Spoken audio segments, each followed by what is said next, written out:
53 minutes after the hour, we would normally head straight to a commercial break right now. But there is this from the New York Times, specifically this early piece of journalism from Maggie Haberman tonight. President Trump has granted clemency to Stephen K. Bannon, the former White House chief strategist, who was charged with defrauding people who supported building a border wall that Mr. Trump supported, White House officials said. The president made the decision after a day of frantic efforts to sway his thinking, including from Mr. Bannon, who spoke to him by phone earlier on Tuesday. The pardon was described as a preemptive move that would effectively wipe away the charges against Mr. Bannon should he be convicted. He may not be the only one with pardon language like that, in effect, to wipe away charges that have not yet been either brought or proven. As we mentioned at the top of the broadcast, you may recall the bust by the feds. It was a large vessel off the coast of Connecticut. Bannon was caught up in it, and the gist of the allegation was that people were urged to give money which would make it to the construction of the southern border wall with Mexico. The allegation was that that money instead was funneled to personal use. It was the feds who were involved. There was this rather triumphant scene outside what I think was his initial court appearance. A lot of media, a lot of supporters across the street. Of course, the border wall has been a signature issue.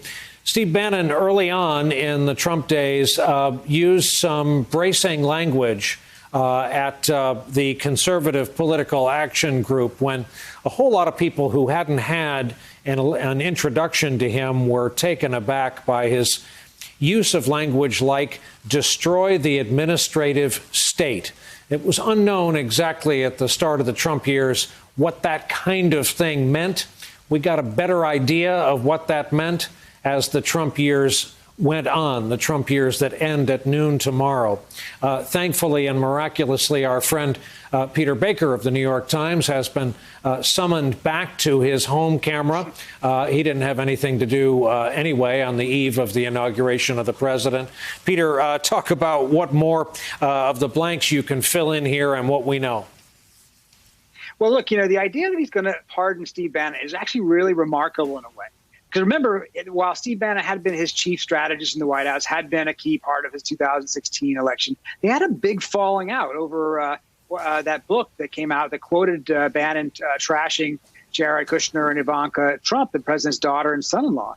And at that point, he pushed away from the Trump circle, and he's sort of been out of favor for a long time.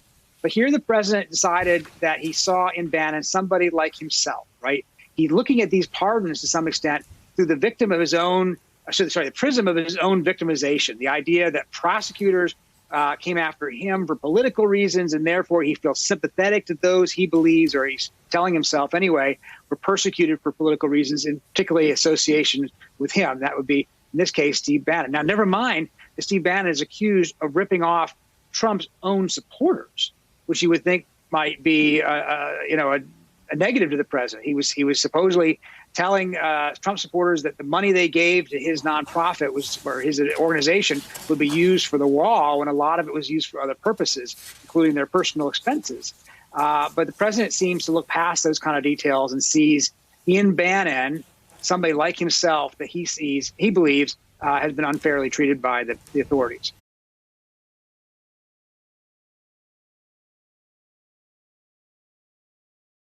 Hey, thanks for watching our YouTube channel. You should know that you can follow today's top stories and breaking news and catch up on your favorite MSNBC shows all in one place. Download the NBC News app today.